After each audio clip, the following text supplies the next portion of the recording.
അപ്പോൾ ഇതാ ഞാൻ ഇന്ന് എഴുന്നേൽക്കുന്നത് തന്നെ മോള് ഫോൺ വിളിച്ചപ്പോഴാണ് കേട്ടോ. അവരിവിടെ എത്താനായി. ഇന്ന് മോളുവിൻ്റെ ഹസ്ബൻഡിന് ഒരു കോയമ്പത്തൂർ വരെ പോകേണ്ട ആവശ്യമുണ്ട്. അപ്പോൾ ഓളും കൂടി ഇങ്ങോട്ട് പോകുന്നു. ഓളിവിടെ ഇറങ്ങിയിട്ട് നേരെ മോളുവിൻ്റെ ഹസ്ബൻഡ് അങ്ങനെ നേരെ കോയമ്പത്തൂർ പോവുകയാണ് കേട്ടോ.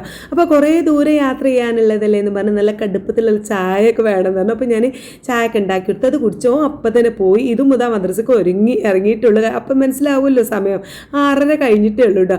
അപ്പോൾ വന്നപ്പോൾ ഹൈറൂസ് നല്ല ഉറക്കമായിരുന്നു. പിന്നെ ഇതുമൊരു സൗണ്ടൊക്കെ കേട്ടപ്പോൾ ഒറ്റ എഴുന്നേൽക്കൽ. പിന്നെ പണി 18 നോക്കിയിട്ടും ഉറങ്ങുന്നില്ല. ഹൈറൂസ് ഉറങ്ങുകയാണെങ്കിൽ ഓൻ്റെ പോക്ക് ഉറങ്ങാന്നുള്ളൊരു പ്ലാൻ ആയിരുന്നു കേട്ടോ, പക്ഷെ നടന്നില്ല. പിന്നെ ഞങ്ങളുടേതായിട്ടുള്ള പരിപാടിയിലേക്ക് നിന്നു. അപ്പോൾ വേഗം ചായ ഉണ്ടാക്കാനുള്ള പ്ലാനാണ്. അപ്പോൾ നീനും എഴുന്നേറ്റ് നോക്കുന്ന ഡ്യൂട്ടി ഉണ്ട്.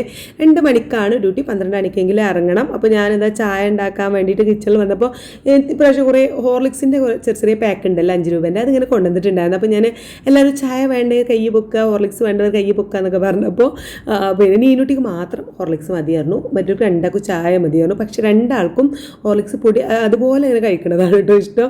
അതുപോലൊക്കെ എന്താ ഈ മോളും ഇതും വന്നിട്ടു 2 ആളും പാക്ക് എടുത്തിട്ട് പൊടി അതുപോലെ കഴിച്ചു. അതേപോലെ തന്നെ ഐറൂസും പ്ലേറ്റിലിട്ട് ഹോർലിക്സിൻ്റെ പൊടി ഇങ്ങനെ കഴിക്കട്ടെ. കലക്കി കുടിക്കാൻ ആർക്കും താല്പര്യമില്ല. അപ്പോൾ നീനൊന്ന് ഞാനത് കലക്കി കൊടുത്തു.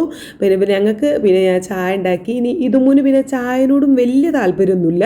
കിട്ടിയാൽ കൊടുക്കും, കിട്ടിയില്ലെങ്കിൽ കുഴപ്പമില്ല, അങ്ങനെ ഒരാളാണ് കേട്ടോ. അങ്ങനെ ചായ പരിപാടിയൊക്കെ കഴിഞ്ഞു. ഞാൻ ഇനി വേഗം ബ്രേക്ക്ഫാസ്റ്റ് ഉണ്ടാക്കണ്ടേ. പക്ഷേ ഇന്ന് ബ്രേക്ക്ഫാസ്റ്റ് ഉണ്ടാക്കാൻ ടെൻഷൻ ഇല്ലാത്ത എന്താ വെച്ചാൽ മോൾ കഴിഞ്ഞ ദിവസം വന്നപ്പോൾ കുറച്ച് റൈസും ഇതൊക്കെ പാർസൽ കൊണ്ടുവന്നിട്ടുണ്ടായിരുന്നു. അത് നേരെ ഫ്രിഡ്ജിലേക്ക് വെക്കുകയാണ് ചെയ്തത്. 2 തരം റൈസ് ഉണ്ടായിരുന്നു.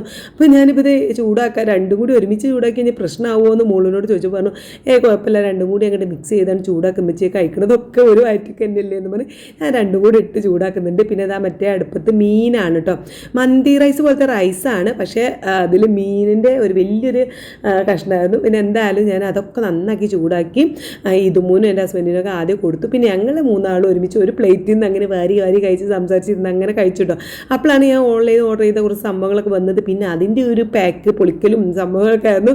അതെന്താ വെച്ചാൽ ഞാൻ എൻ്റെ യൂട്യൂബിൻ്റെ പൈസ കിട്ടിയപ്പം എല്ലാവർക്കും ഓരോ ടീഷർട്ടൊക്കെ ഓർഡർ ചെയ്തിട്ടുണ്ടായിരുന്നു. അപ്പോൾ അതാണ് വന്നത് കേട്ടോ. അപ്പോൾ അതിൻ്റെ അൺബോക്സിങ് വീഡിയോ ഞാൻ വേറെ കാണിക്കാം, അതെങ്ങനെയുണ്ട് ഭംഗിയുണ്ടെന്നൊക്കെ അറിയണ്ടേ. അങ്ങനെ ഒരു 12 മണി ആവുന്നതേ ഉള്ളൂ. അപ്പോൾ നീനുട്ടി ഇറങ്ങി. ഇനിയിപ്പോൾ അടുത്ത ലീവ് ഇപ്പോൾ അടുത്തുണ്ട്, നാളെ മറ്റന്നാളോ ഉണ്ട് എന്നാണ് പറഞ്ഞത്. എന്തായാലും നമുക്ക് കാണാം. അപ്പോൾ അടുത്ത വീഡിയോ കാണുന്നവരെ ബൈ ബൈ. ഇന്നത്തെ വീഡിയോ ഇത്രയുള്ളൂ കേട്ടോ.